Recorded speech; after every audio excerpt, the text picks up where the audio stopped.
One of the things that I try to emphasize on this channel whenever we're talking about a particular story is for you guys to not just focus on what you're being presented, but also focus on why you're being presented a particular story, a particular narrative, a particular whatever. And also what comes with the question why is why not? Why do certain stories not reach the national threshold while other stories seem to be elevated to that point, as if it is more important for you to see that versus this. Now, even in a perfect balanced media world, the stories that are going to reach national attention are going to be selected by someone for some reason. And this is because we have a nation of 300 million plus people. And in that nation, tragic things happen across it each and every day. So what gets elevated, what gets brought to your attention beyond your local community is often going to be down to the choices of somebody behind the scenes. In fact, even the stories chosen for you by me on this channel, what I choose to highlight, what I choose to focus on,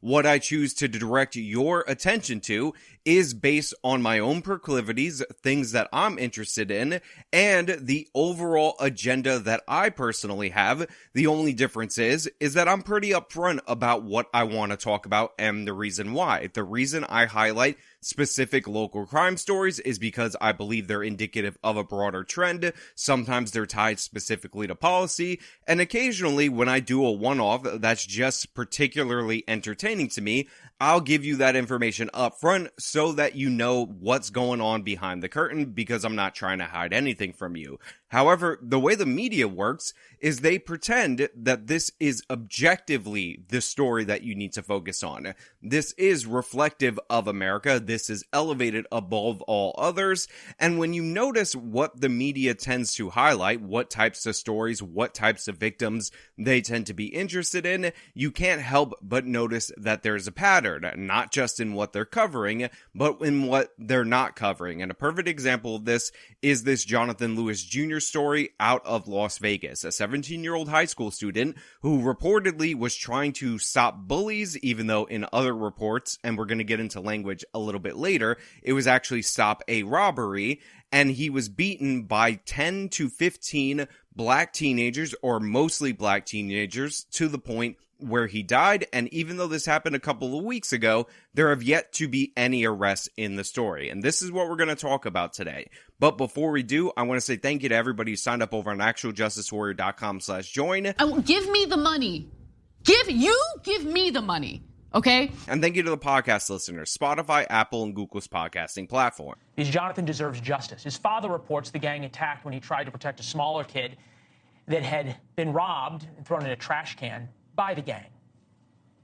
Somebody was laying on the ground, and they were like out of commission and incapacitated. And right in that parking lot, I saw somebody getting chest compressions, a CPR, the police came, ambulance, fire truck. So there is a viral video to this story. I'm not going to be showing you the viral video to this story because I will get age restricted, and all these crazy things will happen from YouTube's end that will prevent you from seeing this. However, I have sources linked in the description of this. You can watch it for yourself, and you can see in broad daylight at a high school, 15 or so, mostly black students, are jumping a white student. Now, also in the video, and this is quite notable, there are other black kids that appear to be trying to break up the fight, trying to help Johnathan Lewis Jr., and this is of note. It is worthy of commentary, and we also don't know the race or ethnic background of the original kid that was being robbed and or bullied, depending on which reporting that you believe, that ultimately led to Johnathan Lewis Jr. interjecting himself in this situation. But needless to say, we have a 17-year-old beaten to death on camera by 17 attackers, and there's no arrests made, and this is quite suspicious. Also, we don't have almost any mainstream left-wing national media coverage. We have a lot of online media driving this story up, and it's perking up here and there in conservative media, but it appears this does not pique the interest of CNN, MSNBC, or the usual suspects. Also, there's some very interesting language in the headlines and in the local media coverage that I think is worthy of commentary, but first and foremost, we have to mention the fact that if this was a story, regardless of whether or not it's a hate crime, which I am not alleging in this particular case, of 15 white kids beating a black kid to death at his own high school, and you had the angle of maybe the black kid was trying to stop bullying, or maybe he was trying to stop another kid from being robbed, this of course would be national news. And the reason we know for a fact this would be national news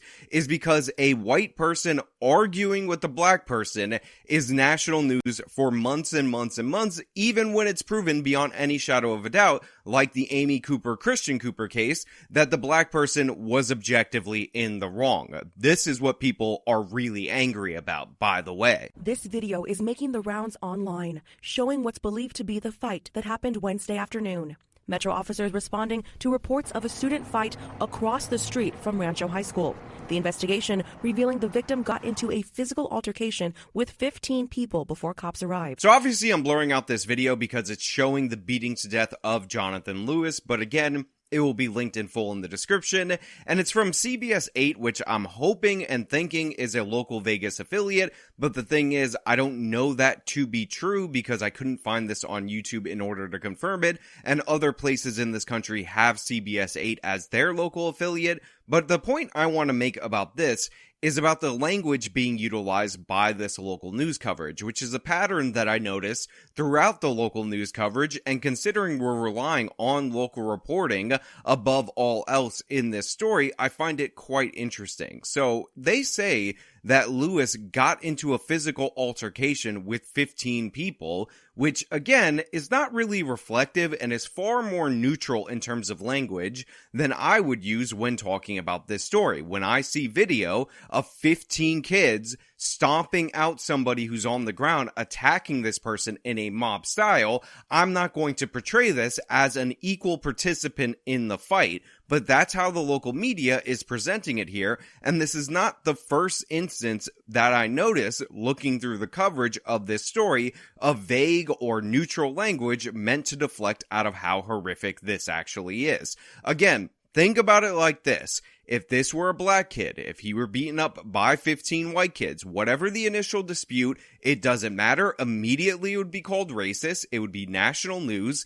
And anybody who said that it was a fight or a normal altercation or downplayed it in terms of language would be at risk of being fired from their job. Now, I've seen other people say, we don't know what happened before the video. And to be clear, that is true. Anytime you have small excerpts of video, we don't know what happened before it. However, nothing justifies 15 people stomping out to death a high school student across the street from their high school over whatever petty dispute. Even if he was in a one-on-one fight and they broke up the fight, they roughed him up a bit, that would be one thing, but it's the continuation of violence and the smiles and the celebration of the violence and the fact that this kid ended up dead that puts this far beyond justification in my mind. Nothing that large, like 3 people maybe, but like 15, I've never heard of that before.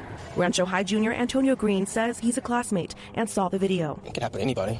It could happen for me just because I have a natural mean face. It could happen to me just from looking at somebody the wrong way. Now again, it is incredibly important for you to understand and make this distinction. Even though the reason the media, in my opinion, is using neutral language, and the reason why this hasn't been taken up by CNN or MSNBC is because the perpetrators in this case are largely, if not 100%, black male perpetrators, I want to point out that there were black kids that were, according to the video, trying to get this kid out of danger, and you have a kid like this who clearly has nothing to do with the mob that attacked this young man and killed him, that are shocked and horrified by the violence right outside the high school. This is a classmate of the victim right here, and you could just see on his face he sees himself as aligned with the victim, as somebody who could be victimized like this. It could happen to anybody.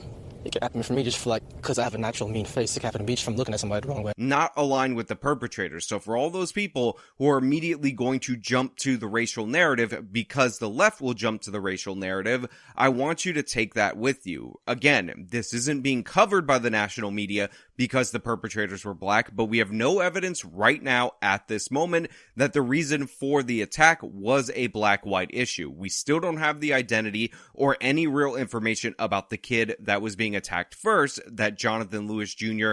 allegedly tried to help either stop him from being robbed and or being bullied. So that information needs to come out in the future as it comes to motivation. However, motivation would be a lot easier if there were actually arrests made, which we're going to get into a little bit later.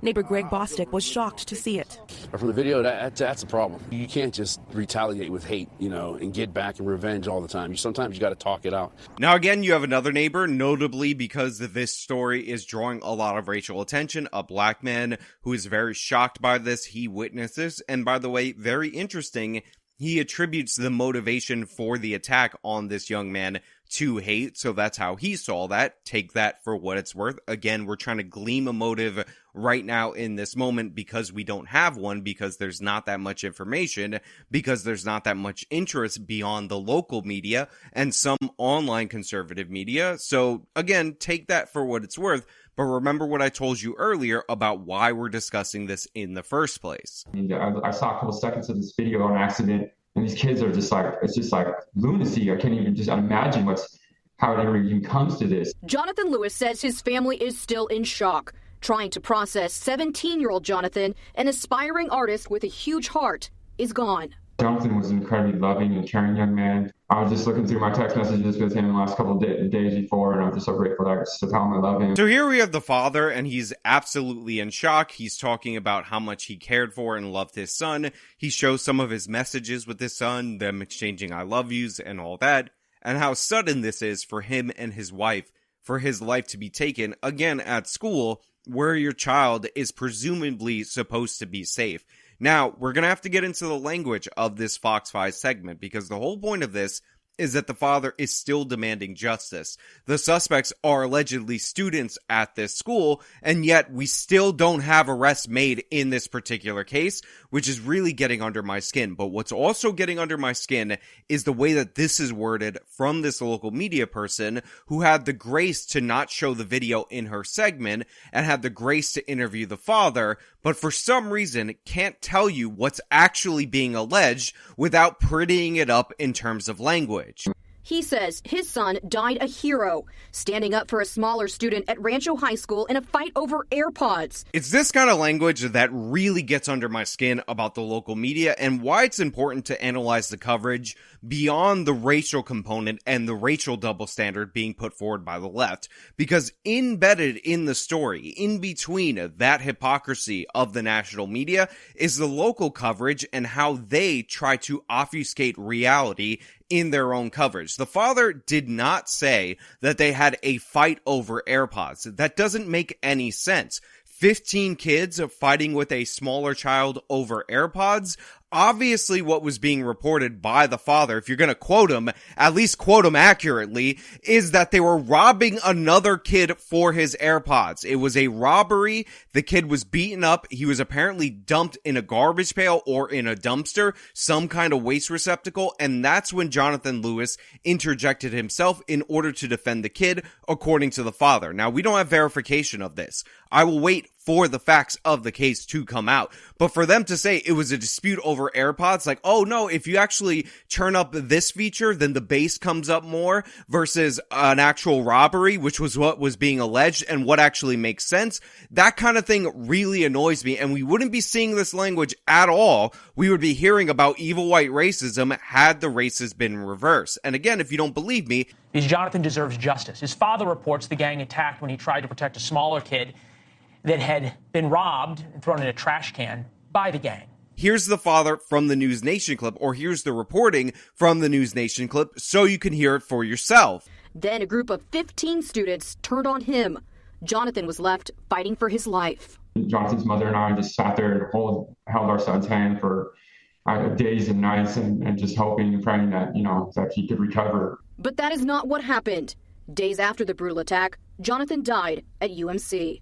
His father was by his side before he was taken off life support. just like shaking for hours when I could barely even walk or could barely even get to my car. Look, I have to be perfectly honest with you guys. I didn't watch this full local news segment in its entirety before I started shooting this video. I saw the way that they talked in the neutral language about the dispute over the AirPods. I was looking at the other headlines, the videos where they say, oh, Johnathan engaged in a fight or an altercation with these 15 people, and that really made me angry, as you heard earlier in the video. But this part really got to me because he's waiting in the hospital with his kid. His kid's on life support, holding his hand. He's praying for a miracle, hoping that his son will recover.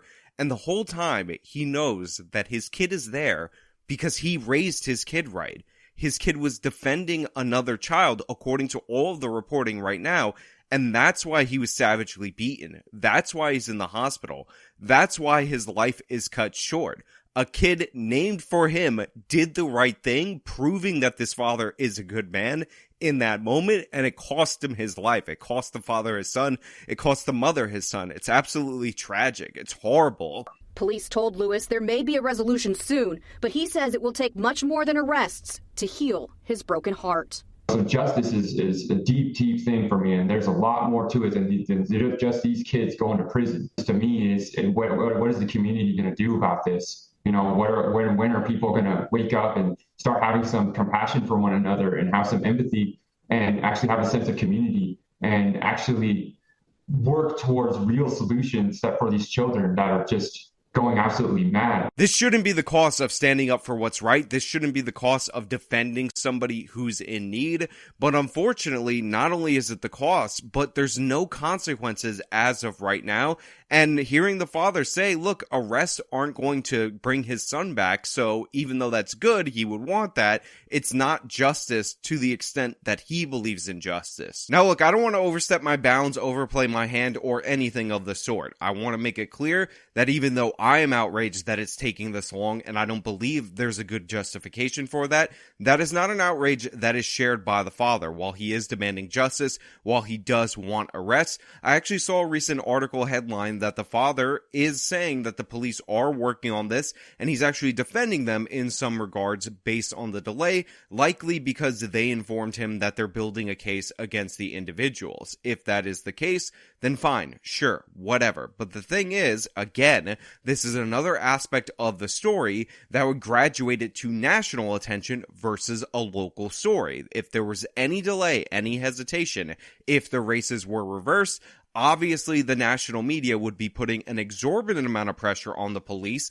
and labeling them to be racist and biased against the victim, and all of these bad negative things that we've seen put on police departments before for much shorter delays in arrests, for much less clear cases of criminality. Now, again, to my point about media coverage, media attention, neutral language in the headline, look at what was portrayed by USA Today when I pull up the article via Google. However, the article headline was changed shortly after this, I'm presuming due to backlash, but this is how they initially categorized it. Las Vegas teen Johnathan Lewis dies after brawl with over 12 others. So again, I criticize people in the Vegas story involving the hit and run for attacking the woman who wrote the article that was more to be an obituary for Andreas Probst, because I thought that was completely out of line in that particular case, especially since that particular woman actually is the one who produced the evidence weeks later that ended up leading to the arrest and the charging of those two individuals with the homicide, with the murder charges. But in this case, the labeling of it as a brawl involving 12 others makes you think, or gives you the impression, that it was a neutral kind of situation. Also, I want to point out that there's almost no mention of race in this situation, even though, again, it would be at the forefront if this were a story of this young white guy arguing with these black people in a viral video, even if he was in the right in that situation. And remember, whenever we go into crime statistics, whenever we talk about interracial violence, the balance is overwhelmingly black on white versus the other way around. This is why the media has gone to the point where they're putting up arguments between black and white people because they're so desperate for black victimization at the hands of white people. But again, the devil is always in the details, and considering that they have editors and all of these people associated with the craft of these type of articles,